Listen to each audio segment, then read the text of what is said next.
kjo ka tregu sjellja që në tardhmen duhet me ndrru kodin edhe me bë vepër penale, me fut të mosbatimi vendimit gjyqësor, me thonë edhe vendimit të gjykatës kushtetuese, edhe masandej do të thotë. Ka ndonjë vend ku është vepër penale? Po si jo, ka Shqipëria, hiç mos ka më larg. Në Shqipëri është vepër penale nëse nuk zbatohet vendimi i gjykatës kushtetuese? Po.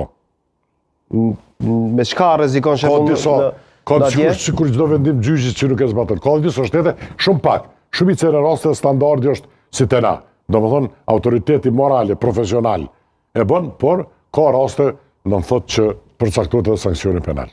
Që për shembull ka pasur raste që këtu janë prolonguar vendimet e gjykatës kushtetuese të referuar zhvillimet e fundit manastirit Deçanit. Edhe masanej mi thonë shko laboratje në prokurorit të filozofa, edhe caktohet përgjegjësia lokalizohet, edhe mi thonë shko filozofatje në prokurori Kallxha, a është 30 ditë që kështu ose ashtu. Në këtë kulturë çfarë jemi ne politike, është e pashmangshme, herë do kur do s'ka çare pa u bë.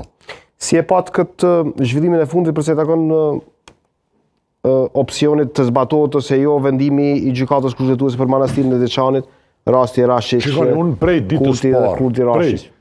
ditës parë kam qenë mu zbatuaj vendim. Gjykata kushtetuese gabimisht është atakuar, nuk ka aty asnjë, si thosh, s'po them faj, përkundrazi e ka interpretuar.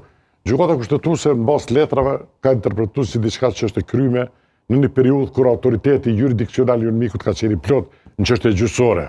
Gjykata vetëm e ka konfirmuar me pronë, nuk merret gjykata kushtetuese me në rastin konkret, nuk është asgjë. Por mënyra se si është shit ton kohën, mas pari është bë kauz. Është bë kauz me vite tëra. Kur janë në pushtet masanej e kanë kamuflu, pra si me thonë në mënyrë tinitoze. Është vendim gjyqi, gjykatës kushtetuese, ne respektojmë, dhe jo është dash me ndrru, ju e dini, e ka ndrru ligjin, zoti Kurti, edhe ka marrë vendim, ai vendim nuk është në emër të gjykatës, vendimi është zotit Albin Kurti, sa të është gjallë Kosova, e kjo, kur shkruhet historia, ajo është në emër të tij, jo të gjykatës kushtetuese, dhe ai ligj është ndryshuar në periudhë 30 ditë ku marru sa. Dhe këto është dosh me thonë, në fillim, s'po bën ndryshe, po e bojmë për rrugën, për hitë, qysh po